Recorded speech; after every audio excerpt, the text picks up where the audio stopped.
gonna lie, you were not here, and I think it's pretty funny. So this will let you get to know me a little bit, and I think Jen's introduction was perfect for what I'm gonna tell you. So this year, as you guys know, the Eagles won the Super Bowl. Yeah! Let's go!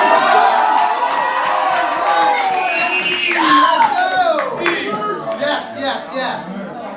All right, now I was pretty hyped for it. I'm a big Birds fan, and I was lucky enough to be in the city when they won. Okay, I go to school 15 minutes outside the city, so right when they won, we ordered our Uber and we were in there. All right, so I'm walking around, right? I'm seeing everything go down. I see the Ritz-Carlton come down. I'm like, jump! And I'm like, wait, that's not good. Don't do it! I'm trying to figure out what to yell because I'm just so hyped right now. So many people probably got injured. It was awful. I watched the Ritz-Carlton come down. I'm looking around. I see like poles come down everywhere. Complete chaos, right? Like, guys, it was the craziest thing I've ever experienced in my entire life, right? So I'm getting so hyped, right? Like, I'm walking around like, this is so awesome, like the Eagles. Lost my voice. And so at one point I had my rally towel over my head and I put like a headband around it and I grabbed a piece of the Ritz-Carlton and I was walking around calling myself the Good Shepherd. I was like, yo, what's up, the Good Shepherd, go Eagles. It was pretty funny. And then I see a big traffic cone, right? And I'm like, oh, traffic cone, cool. And I just like started hitting it as hard as I can. I'm like, I love the Eagles! And then this guy comes up to me, he's like, yo, baseball! And I'm like, yeah! And he's like, okay. He throws it to me, I'm like, yes! And I just started hitting it again. All of a sudden, like 3 police officers approached me with like batons and like tactical knives, and they're like drop the weapon. And I'm like, I was so scared, you guys. And I know what you're thinking. I was definitely under the influence. No, totally sober. And I was being crazy, you guys. That was insane. That was insane. I know. It was crazy, yeah. So that's a little bit about me and how much I love the Eagles because they're my favorite team, and you know I bleed green. So, all right, guys. Here we go. Now I gotta settle down. And he was talking about when he was younger, and his family he lived in Alabama, and his family ended up having to move to Japan for his dad's work, right? And how like for him, he was just not excited about it. He had all these like preconceived notions about what Japan was going to be like. Man, this is going to stink. Like, this is not going to be fun for me, right? And then after he went over there, he realized, you know, how great of a time he had over there and how that really was like one of the best times of his life and really shaped him and formed him into who he was and how cool that was for him to be able to witness that, even though we had all these like, man, this is going to suck, right? And he related that to how a lot of times that's how we view this person called God, this person called Jesus that we've, you know, most likely heard about. You know, so we hear about this person called God or Jesus, we all have all these like preconceived notions like, nah, he's a party pooper, like he's no fun, or, you know, it's just a bunch of rules or anything like that, right? So tonight is going to be the first talk, and we're going to talk a little bit about who this guy Jesus actually is, right? So we're going to actually talk about him, and I'm going to let you guys know a little bit about who he is. So tonight, I'm going to read from the Bible. I'm going to read from the New Testament. That's in the second half of the Bible, right? From the book of Matthew. It's a short passage, so listen up. While Jesus was having dinner at Matthew's house, many tax collectors and sinners came and ate with him and his disciples. When the Pharisees saw this, they asked his disciples, "Why does your teacher eat with tax collectors and sinners?" Okay, so y'all are probably like, okay, what the heck is a Pharisee? Tax collector, do people like do that in like real life? Like, is that a real thing? Yeah, so back then, Matthew, this guy that Jesus went to have dinner with, he was a tax collector, right? And so Jesus went to have dinner with him. And so tax collectors literally like went up to people's houses and like collected money from them, right? So like, I don't know about you guys, but if someone came up to my house and collected money from me, I would not want to be around that person. Do not like those people, not a fan. And then the Pharisees were teachers of the law, right? So they were people who had this law from this old dude way back when, or like, you have to follow this. And so they followed this guy named Jesus everywhere around, waiting for him to just like mess up or do something that was against the law so that they could just like come at him because they didn't like him. They didn't like him because of who he claimed to be. Okay, and then, see what else? And then his disciples, right?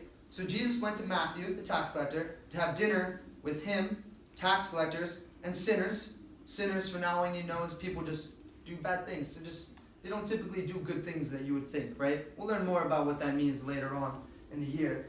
But then we got these people, the disciples, right? And if you've never heard about the disciples, pretty much they're like Jesus' peeps. They're like his squad. It's like Jesus is like, yo, like 12 of my best buddies, all right, like we hanging out, like these are my guys, right? That's pretty cool. Now what's cool about this passage and what this says about who Jesus is number one, we need to understand who the tax collectors and sinners are, right? So like I said, like the tax collectors are people that like are just not like, they're outcasts in society because they do this thing that's just terrible in everyone's eyes, that nobody wants to be around those people who collect their money. Like, I don't want to talk to you, take my money, get away from me, that's terrible. Same thing goes for the sinners. Bad people, I see you doing all this stuff, you're, you just do all this terrible stuff, and I don't want to be around a person like that. So this guy Jesus comes in, right? And he's like, yo, like, I want to have dinner with you, Matthew, in your house. Matthew's like, all right, cool, let's have dinner. So they have dinner with his disciples, and then a bunch of tax collectors and sinners come and have dinner with him. This guy Jesus, who, I have to say, previously, he literally just came from healing a paralyzed man, right? He literally just performed a miracle and made this guy who could not walk, made him be able to walk, right? So you can imagine that people were like, this guy's pretty cool, like this is pretty awesome, not gonna lie, and he decides to go and eat with people that everyone hates. He was like, all right, I'm gonna go eat with everyone that hates. They all hate these people, so I'm gonna go eat dinner with them. To give you guys an example of what that looks like, for me in my life, what I saw with this, at my school, there's this girl named Mary, and she's in a wheelchair, right? I'm not sure exactly what's wrong with her. I didn't ask or anything like that. But she's in like a motorized wheelchair, and she has like a helper around school. I'm sure you guys have someone like that in your school for sure. But it's not something you typically see at college. You know, it's not something you typically see, especially on a small college like mine, right?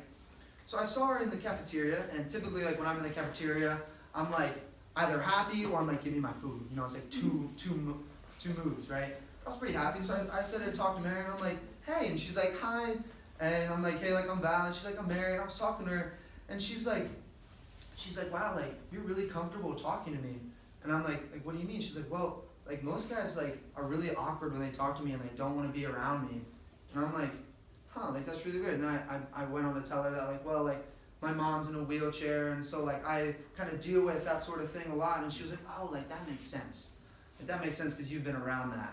And just to hear that like she actually like dealt with the fact that like people don't want to be around her and don't want to talk to her, it was just like really sad, right? It was really sad to hear that she had to do how to deal with that, right? And that's exactly what these tax collectors and these sinners had to deal with.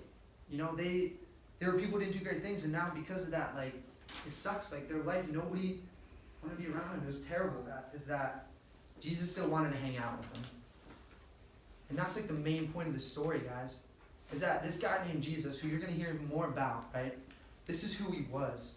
So no matter what he knew about the tax collectors, what he knew about the sinners, it didn't matter. He still was like, hey, I want to grab a meal with you guys. I want to talk to you guys. And guess what? It wasn't just him. He brought a squad with him too. It wasn't like he was alone. He was like, yeah, I'm going to do this. And the squad was like, all right, come with you, bro. Like, of course. You know? We'd much rather stay with our squad, right? You know, we'd much rather stay with the squad. That's easy for us. It's easy for me. It's much easier for me. You know, but Jesus, much better.